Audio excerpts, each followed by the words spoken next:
We welcome you to the world of knowledge with RJ Ayush only on 85.8 RJ के पीछे show में flow है।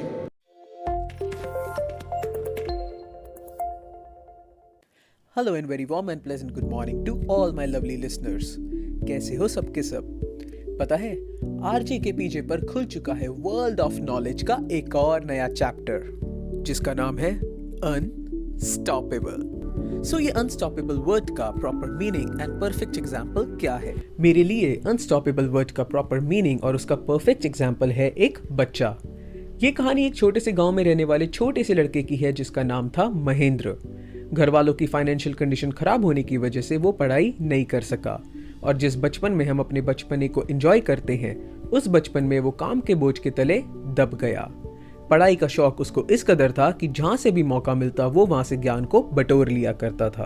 उसके पिताजी गांव में मोची का काम करते थे और उसके घर में उसके अलावा उसकी माँ और 2 बहनें थी। सबकी जिम्मेदारी महेंद्र के सर पर थी क्योंकि उसके पिताजी अकेले पूरे घर की डोर संभालने के लिए सक्षम नहीं थे। उस गांव में एक स्कूल था जिसके पास महेंद्र के पिताजी मोची का काम किया करते थे। उस स्कूल में एक स्ट्रिक्ट मास्टर जी भी हुआ करते थे। तो एक दिन महेंद्र के पिताजी ने उस स्कूल के मास्टर जी से 5,000 रुपए लिए कर्जे के रूप में और महेंद्र को उसी स्कूल के पास चाय का ठेला लगवा कर दिया। तो उस 5,000 रुपए देने के पीछे मास्टर जी ने ये शर्त रखी कि उनको 8 महीने में 5,000 रुपए की जगह 10,000 रुपए वापस चाहिए और अगर पैसे देने में थोड़ी भी चूक हुई तो वो महेंद्र को अपना नौकर बना लेंगे और जो चाहे उससे वो काम करवाएंगे। महेंद्र के पिताजी ने इस शर्त को मंजूर करते हुए मास्टर जी से 5,000 रुपए लिए और महेंद्र को चाय का ठेला खुलवा कर दिया। स्टार्टिंग में काम काफी अच्छा चलने लगा लेकिन बीच में आते आते किसी ने ठीक वहां पर एक चाय की दुकान लगा ली। अब उसकी वजह से महेंद्र का काम बिल्कुल हल्का पड़ गया था। महेंद्र के पिताजी ने उस दुकान वाले से काफी रिक्वेस्ट की कि वो चाय को छोड़कर कुछ और बेच ले क्योंकि उससे उनका काफी नुकसान हो रहा है, लेकिन दुकान वाले ने उनकी एक ना सुनी। वक्त अपनी गति से चलता गया और 7 महीने निकल गए। फाइनली वो 8वां महीना आया और मास्टर जी महेंद्र के ठेले पर पहुंचे उससे पैसे लेने के लिए।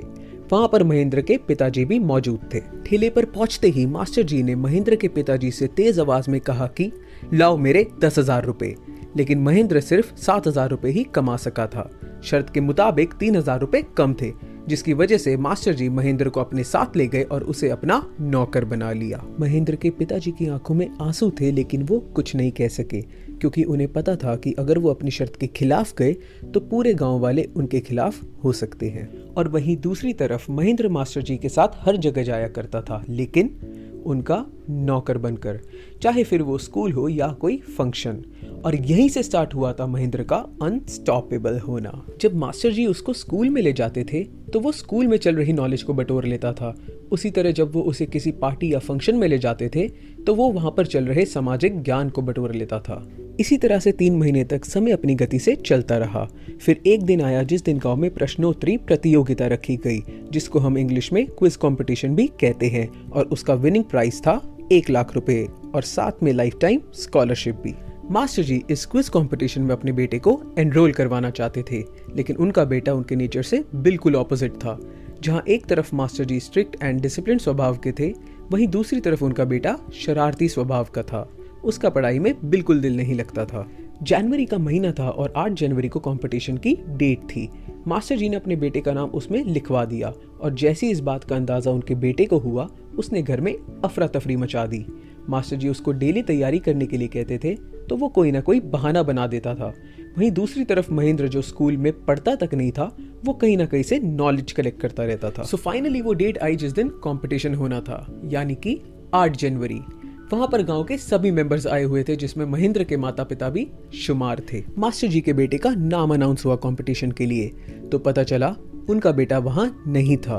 वो अपने रिश्तेदारों के घर चला गया था उस गांव को छोड़कर। मास्टर जी ने महेंद्र को आंखों से इशारा किया और उसको अपने बेटे की सीट पर जाकर बैठने को बोला। महेंद्र ने बिना कुछ सोचे समझे मास्टर जी का दिया हुआ हुक्म स्वीकार किया और उस सीट पर जाकर बैठ गया।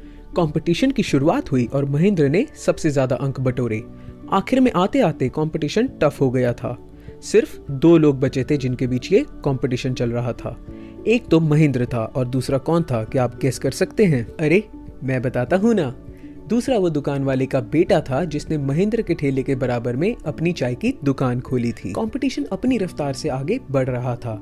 10 सेकंड का समय बचा था और एक आखिरी सवाल आया सामने। जो इसका जवाब देता वो इस कंपटीशन को जीत लेता। तो वो आखिरी सवाल क्या था वो सुनिए। वो क्या चीज है जो आधे कटे हुए सेब की तरह दिखती है? 10 सेकंड का समय पूरा हुआ और महेंद्र ने इस क्विज कंपटीशन में बाजी मार ली, जिसकी वजह से उसको 1 लाख रुपए का इनाम और लाइफ टाइम स्कॉलरशिप भी मिली। स्टेज पर इनाम देने के लिए महेंद्र के पिताजी को ऊपर बुलाने लगे तो उसने मास्टर जी को ऊपर बुलाने के लिए कहा। जब महेंद्र से मास्टर जी को ऊपर बुलाने की वजह पूछी तो उसने बहुत ही सुंदर जवाब दिया।